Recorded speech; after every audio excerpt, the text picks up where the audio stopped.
আসসালামু আলাইকুম। যারা নতুন বাংলাদেশ থেকে প্রবাসে আসার চিন্তাধারা করতেছেন, সবাইকে আমি দু চারটা কথা বলার জন্য আমি লাইভে আসছি।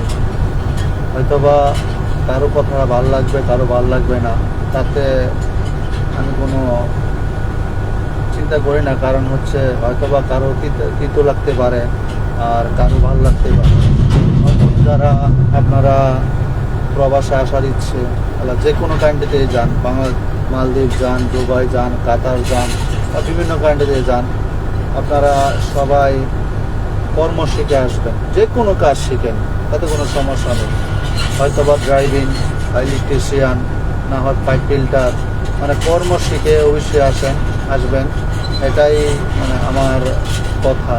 এবং যদি কর্ম শিখে আসেন, তাহলে হয়তো বা আপনাদের এত পরিশ্রম করতে হবে না, এত ভোগান্তিতে যাইতে হবে না।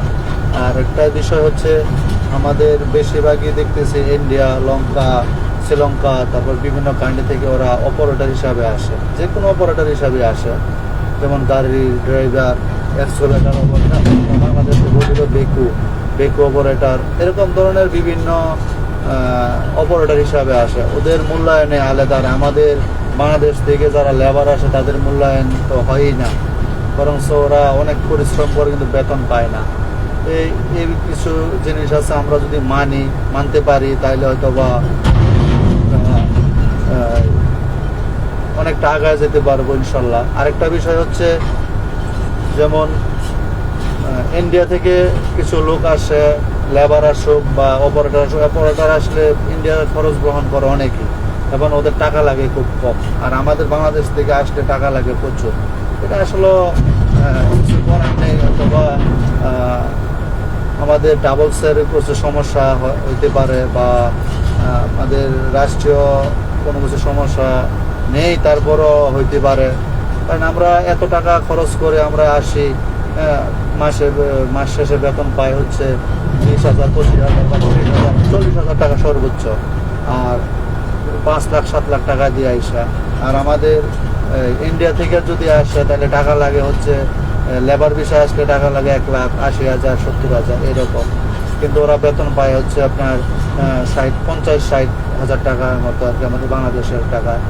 তবে যাই হোক, এটা আসলে আমাদের আমরা যারা আসি, আমাদের ব্যর্থতা। কারণ আমরা কেন এভাবে আসি? আমরা আরও ভালোভাবে আসতে পারতাম, আরও কর্ম শিখে আসতে পারতাম। আমাদের মনে হয় যে আমাদের বাংলাদেশে এরকম ধরনের কোনো নেই যে কর্ম শিখে আসবে, কর্ম করে আসবে, কর্ম দেখে আসবে, এরকম ধরনের মনে হয় না যে আমরা দেখি আর কি। তো যাক, বেশি আর কথা বলবো না। তবে আমার একটাই, প্রবাসে যারা আসার ইচ্ছুক, নতুন যারা আসতে চান, দয়া করে যে কোনো কাজ শিখে আসবেন। কারণ হোক ইলেকট্রিশিয়ান, হোক ড্রাইভার, হোক যে কোনো অপারেটর হোক, আপনারা অপারেটর হয়ে এদেশে আসার চেষ্টা করবেন ইনশাল্লাহ। আল্লাহর কাছে প্রার্থনা করি। এবং সকলকে আবারও ধন্যবাদ জানিয়ে, আমার যারা প্রবাসী নতুন আসতে চান, আসলেই কিন্তু টাকা দেবে না, পরিশ্রম করতে হবে, হার্ড পরিশ্রম করতে হবে। পরিশ্রম করলেই কিন্তু টাকা পাবেন, তো টাকা পাবেন না। এটাই আর কি। যেরকম আমি চলে আসছি, আলহামদুলিল্লাহ, আপনাদের দোয়ায় ভালো আছি, এখনও ভালো থাকতেছি আলহামদুলিল্লাহ। বাদ বাকিটা আজকের দিন কি হয় না হয়, যেমন যায়, কালকের দিন কেমন হবে একমাত্র আল্লাহ পাকই জানে। আল্লাহ পাক সবাইকে সুস্থ রাখুক, সবাইকে ভালো রাখুক।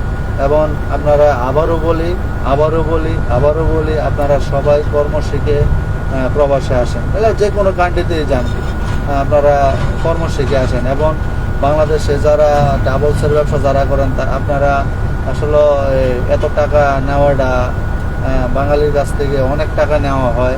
কারণ আমরা 4 লাখ, 4.5 লাখ, 5 লাখ টাকা দিয়ে আসতে হয়। আমি মালদ্বীপ আসছি, মালদ্বীপে 5 লাখ টাকা দিয়ে আসতে হয়। আসলে মালদ্বীপ যে 5 লাখ টাকা দিয়ে আসতে হয়, অন্য সব কান্ট্রিতে কিন্তু এত টাকা লাগে না, ওরা আরও কম টাকায় আসতে পারে। যাই হোক, আলহামদুলিল্লাহ, আল্লাহর কাছে শুকরিয়া আদায় করি। আল্লাহ যেন সবাইকে হেফাজত করে, এবং আমাদের জন্য দোয়া করেন। প্রবাসী আমরা যারা আছি, আমরা সবাই আমাদের জন্য দোয়া করবেন, আমরা যাতে সুস্থ থাকি, এবং মায়ের ছেলে মায়ের কোলে যাতে আমরা চলতে পারি, এবং সবাইকে যেন সুস্থ পাই, এবং সবার সাথে মিলেমিশে যাতে আমরা কাজ করতে পারি। এ বলে আমার কথা এখানে শেষ করলাম। আসসালামু আলাইকুম ওয়া রাহমাতুল্লাহি ওয়া বারাকাতুহু।